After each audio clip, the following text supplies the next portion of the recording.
चलिए आज हम लोग अवमंदित आवर्ती दोलित्र के अवकलन समीकरण और इसका हल पता करते हैं। तो आगे बढ़ने से पहले थोड़ा सा हम लोग अपने पुराने नॉलेज पे आते हैं कि जैसे आप ये कहें कि अगर इसमें एक बल लगाया जाए, एक्सटर्नल फोर्स आप लगाओ, इसमें एफ बल अगर इसके ऊपर आपने लगा दिया तो आप क्या बोलेंगे कि आपका ये जो स्प्रिंग है वो कंप्रेस हो जाएगा। और कंप्रेस होगा मतलब इसके अंदर एक रीस्टोरिंग फोर्स आ जाएगा और ये रीस्टोरिंग फोर्स के कारण, इस प्रत्यानन बल के कारण आपका ये जो एम मास का ब्लॉक है वो सिंपल हार्मोनिक मोशन करने लगेगा, सरल आवर्ती गति करेगा। ठीक, मतलब क्या कह रहे हैं आप कि इस बॉडी पे, ये जो बॉडी है इस पे प्रत्यानन बल लग रहा है। ठीक, तो एक प्रश्न ये भी है कि क्या इस ब्लॉक में, इस बॉडी में केवल प्रत्यानन बल लगेगा और कोई दूसरा बल नहीं लग रहा? देखिए, एक बल के बारे में आप जानते हैं कि जिस टेबल में रखा हुआ है ये और ये बॉडी, इसके बीच में एक फ्रिक्शनल फोर्स काम करता है जो इसके गति का विरोध करता है, आपको पता है। और यहाँ कहाँ रखा होगा? हवा में। हवा तो मान सकते हैं ना, यहाँ पूरे सिस्टम में हवा भरी हुई है, तो हवा में भी इसको इस तरीके से आगे पीछे करेंगे तो हवा के कारण क्या लगेगा? इस पे श्यान बल लगेगा और ये श्यान बल भी इसके गति का विरोध करेगा। मतलब यहां एक बल लग रहा है घर्षण बल, एक बल हो सकता है श्यान बल, यानी कि दोनों ही कैसे बल हैं जो इसके आयाम को कम करने का प्रयास करेंगे, इसके दोलन को समाप्त करने का प्रयास करेंगे। तो इस प्रकार के बल को हम लोग क्या बोलेंगे? अवमंदन बल, डैम्प्ड फोर्स। क्या नाम देंगे आप? डैम्प्ड फोर्स, अवमंदन बल। ठीक, तो इस अवमंदन बल के कारण क्या होगा?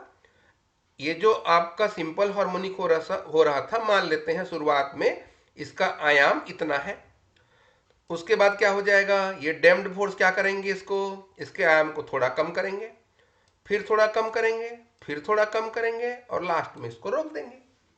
ऐसा तो नहीं है ना कि एक बार इसमें फोर्स लगा के छोड़ दो उसके बाद ये कंटिन्यू ऑक्सीलेट करते रहेगा, बिल्कुल नहीं। एक टाइम के बाद ये रुक जाएगा। जब ये रुक जाएगा, या ये जो सिनारियो दिख रहा होगा, ये जो पिक्चर दिख रहा है, उसमें क्या दिख रहा है आप लोग को? इसमें ये दिख रहा है कि आपके इस बॉडी का, आपके इस ब्लॉक का आयाम धीरे धीरे कम होने लगेगा, इसका एम्पलीट्यूड धीरे धीरे कम होगा। तो इस प्रकार का जो दोलन होगा, इस प्रकार का जो ऑक्सीलेशन होगा, उसको हम लोग क्या नाम देंगे? अवमंदित आवर्ती दोलन। और इस बॉडी को दोलित्र नाम देंगे। ठीक है, क्या नाम हो गया इसका? Damped harmonic oscillator. क्लियर हुआ? क्लियर हुआ? किसको बोलेंगे? जब एम्पलीट्यूड धीरे धीरे कम होने लगेगा, आयाम धीरे धीरे कम होगा। ठीक, इसको दिखा दीजिए आप कि भाई हमारे पास फोर्स कैसे कैसे लग रहे हैं, इसके ऊपर कौन कौन से फोर्स लगेंगे, कब लगेंगे, किस टाइप के लगेंगे, उन सब चीजों को। क्लियर हुआ? अब इसको हम लोग एक नोट्स बना लेते हैं इसका कि लिखें क्या। लोगों को ये लिख देना है। क्लियर हुआ? ये जो अवमंदन बल है, ये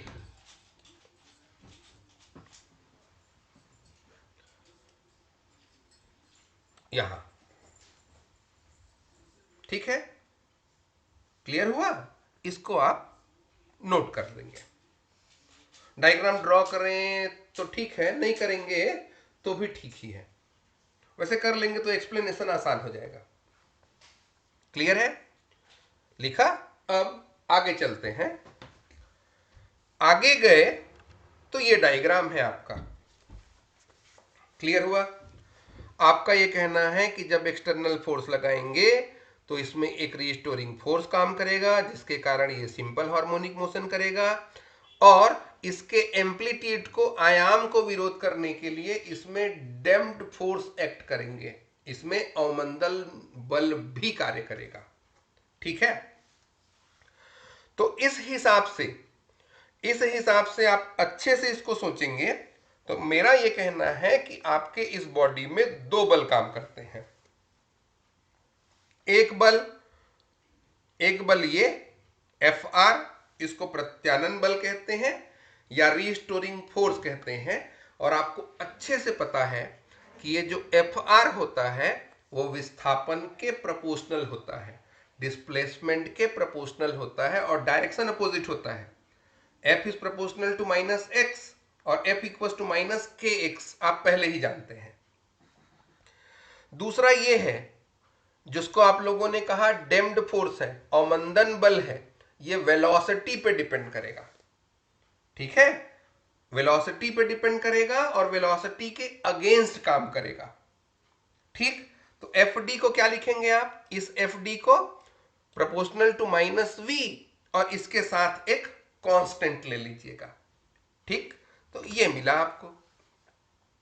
यहां दो फोर्स काम कर रहे हैं। एक फोर्स आपने कहा Fr काम करेगा जो डिस्प्लेसमेंट पे डिपेंड करता है और डायरेक्शन डिस्प्लेसमेंट के अपोजिट होगा। इसके आधार पर Fr is proportional to x या Fr equal to minus k x आएगा। इस k को आप लोग फोर्स कांस्टेंट बोलते हैं, बल नियतांक कहते हैं। क्लियर हुआ? अब दूसरा हम लोगों के पास बल लग रहा है, प्रतिरोधक बल है या अवमंदन बल है, रेजिस्टिंग फोर्स है या डैम्प्ड फोर्स है या डैम्पिंग फोर्स है। ये क्या करते हैं? वेलोसिटी पे डिपेंड करते हैं और डायरेक्शन वेलोसिटी के अपोजिट होता है। मतलब Fd is proportional to v, v मतलब वेलोसिटी, तो Fd equal to minus Rv। Fd is minus Rv, तो इसको क्या लिख सकते हैं? v की जगह dx बाई dt। डिस्प्लेसमेंट का टाइम के रेस्पेक्ट में डिफरेंशिएशन वेलोसिटी होता है। तो आपको ये मिला। मतलब अगर मैं डैम्प्ड हार्मोनिक ऑक्सीलेटर की बात करूं तो इस पे टोटल फोर्स कौन कौन से लग रहे हैं? अपने नॉलेज के हिसाब से बात कीजिए आप। पहले आप लोग कहते थे कि केवल इसमें रीस्टोरिंग फोर्स लगता है, प्रत्यानन बल ही काम करता है, लेकिन आप लोगों ने अब प्रैक्टिकल अप्रोच दिखाया। आपने ये कहा कि भाई आदर्श रूप में तो ये ठीक है, लेकिन अगर हम लोग प्रैक्टिकली देखेंगे, प्रायोगिक रूप से या वास्तविक रूप से देखेंगे तो इसमें दो बल लगे। तो टोटल फोर्स कितना लगा, वो निकालना है। निकाले? चलिए, टोटल फोर्स मतलब Fr और Fd। टोटल फोर्स कितना लगा? Fr plus Fd। Fd की वैल्यू और Fr का वैल्यू रख दीजिए, अभी निकाला ना आपने। F कहने का मतलब m d2x by dt2। F कहने का मतलब बल या फोर्स। फोर्स क्या होता है? मास इंटू एक्सेलरेशन, द्रव्यमान गुणित त्वरण। और त्वरण को हम लोग क्या लिखते हैं? डिस्प्लेसमेंट का डबल डिफरेंशिएशन।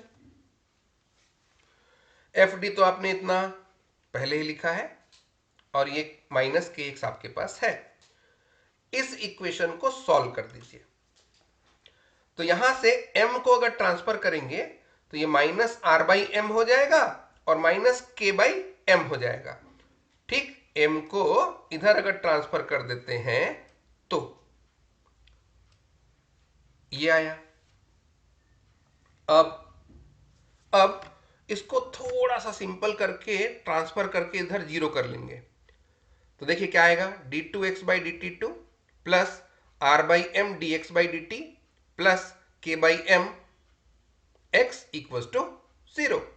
यहां देखिए कांस्टेंट है, r बाई एम कांस्टेंट है, k बाई एम कांस्टेंट है, तो इसको किसी दूसरे कांस्टेंट से रिप्लेस कर दीजिए। मतलब r बाई एम की जगह 2b लिख दीजिए और k बाई एम की जगह ओमेगा स्क्वायर रखिए।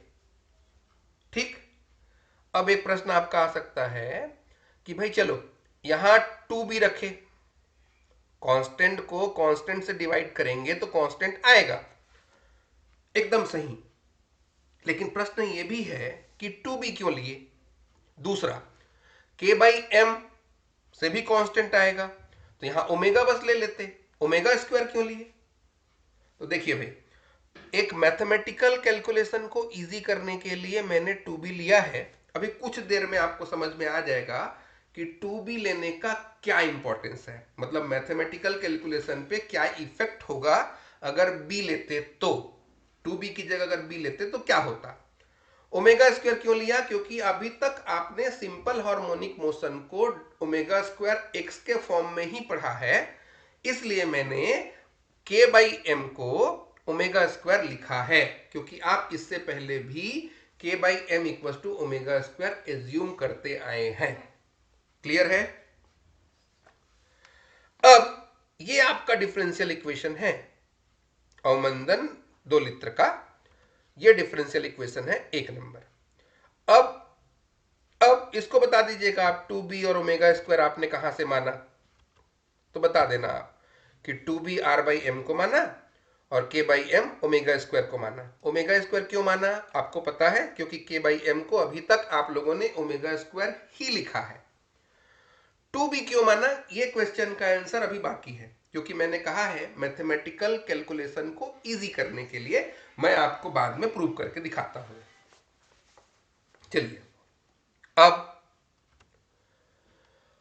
हम लोगों को इस डिफरेंशियल इक्वेशन का सॉल्यूशन निकालना है।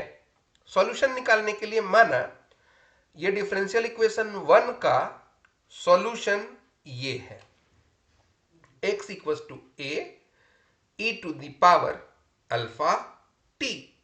अब अगर मैं ये कहता हूं कि ये आपके इक्वेशन 1 का सॉल्यूशन है, तो ये इक्वेशन आपके इक्वेशन 1 को सेटिस्फाई करेगा। ठीक, अगर ये सॉल्यूशन है तो ये इसको सेटिस्फाई करेगा।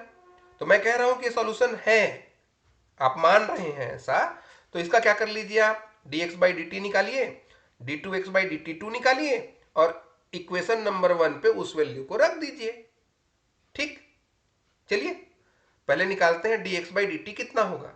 dx बाई डी टी के रेस्पेक्ट में इसका डिफरेंशिएशन करेंगे तो a E to the power alpha T, E to the power alpha T का E to the power alpha T into alpha आ जाएगा। तो इसको सॉल्व करेंगे तो कितना आएगा, कितना आएगा, dx by D t alpha a E to the power alpha t. अब इसको फिर से इसी को, तो d2x by D T to निकालना है, तो इस इक्वेशन को फिर से t के रेस्पेक्ट में अगर आप लोग डिफरेंशिएट करें तो आप लोग कहेंगे यहां alpha a E to the power alpha T into alpha, तो अल्फा और अल्फा 2 बार, क्या बना, alpha square a E to the power alpha t बना। क्लियर है। इसके बाद इन वैल्यूज को इक्वेशन नंबर 1 पे सब्स्टिट्यूट करेंगे। चलिए, तो d2x by D T to की जगह क्या रखना पड़ेगा आपको, इसकी जगह देखिए इक्वेशन नंबर 1 पे alpha square a E to the power alpha t, dx by D t की जगह क्या रखेंगे आप, alpha a E to the power alpha t, और x की जगह a E to the power alpha t equal to 0। अब simple mathematically इसमें कॉमन निकालिए, ट्रांसफर करिए और सॉल्व कीजिए। कैसे, देखिए क्या कॉमन है यहां, निकालिए common, a E to the power alpha t common है, ये निकाला a E to the power alpha t, a E to the power alpha t, a E to the power alpha t equal to 0। फिर इसको transfer कर देंगे, इसको transfer कर देंगे तो क्या बचेगा, alpha square plus 2b alpha plus omega square equal to 0। एक इक्वेशन बन गया। कौन सा इक्वेशन है, ax square plus b x plus c equal to 0 वाला। और इसको फॉर्मूला मेथड से अगर सॉल्व करके अल्फा की वैल्यू निकालें तो फॉर्मूला मेथड याद है, ax square plus b x plus c equal to 0 रहता है, तो आप लोग फॉर्मूला यूज करते थे, कौन सा, x equal to minus B plus minus root under B square minus 4ac by 2a। तो चलिए इस इक्वेशन को सॉल्व करते हैं फॉर्मूला लगा के। तो माइनस बी, तो यहां बी कितना 2b है, प्लस माइनस बी स्क्वायर, तो 2b का whole square 4b square, minus 4a, इसका कॉफिशिएंट कितना है 1 है, ओमेगा स्क्वायर बाई 2। अब देखिए ध्यान से, अगर आप इसको 2b नहीं लेते तो ये b होता, और अगर b होता तो ये 4 जो कॉमन निकल रहा है वो नहीं निकलता, है ना। कैलकुलेशन कॉम्प्लिकेटेड हो जाता। तो 2b लेने का फायदा समझ में आ गया। ठीक, चलिए इसको अब सिंपल करते हैं। इसको अगर सिंपल करें तो ये आ जाएगा। कैसे आएगा भाई, देखिए यहां 4 है, यहां 4 है, 4 कॉमन निकला, 4 कॉमन निकला, और उस 4 को अगर रूट से बाहर निकालेंगे तो 2 आ जाएगा। क्लियर है। फिर यहां से 2 कॉमन निकलेगा और इस 2 के साथ 2 कॉमन निकलेगा और 2 के साथ कैंसिल हो जाएगा। तो क्या बचेगा, minus B plus minus b square minus omega square. Clear है। इसका मतलब अल्फा की दो वैल्यू, अल्फा 1 अगर प्लस लेंगे तो, अल्फा 2 अगर माइनस लेंगे तो, मतलब अल्फा 1 की value minus B plus b root under B square minus omega square, alpha 2 minus B minus root under B square minus omega square. ये दो वैल्यूज हैं। तो आपने जो सॉल्यूशन माना है इक्वेशन 2 में, देखिए इक्वेशन 2 आपने लिखा है। अब मैं वापस नहीं जा रहा हूं, आप देखिए, देख लिया। वहां अल्फा 1 और अल्फा 2 रखते हैं और ए और बी दो कांस्टेंट ले लें अगर, तो आपके इक्वेशन का सॉल्यूशन ये हो जाएगा। ये है आपके इक्वेशन 1 का जनरलाइज्ड सॉल्यूशन। यहां अल्फा 1 और अल्फा 2 की वैल्यू रख दीजिए। Alpha 1 minus B plus root under B square minus omega square into T, यहाँ B E to the power minus B minus root under B square minus omega square into T. ये है आपके differential equation का solution. आगे आगे हम लोग ये जो वैल्यू ऑफ बी और वैल्यू ऑफ ओमेगा है, इन दोनों के बीच के रिलेशन के हिसाब से 3 कंडीशन पे बात करेंगे।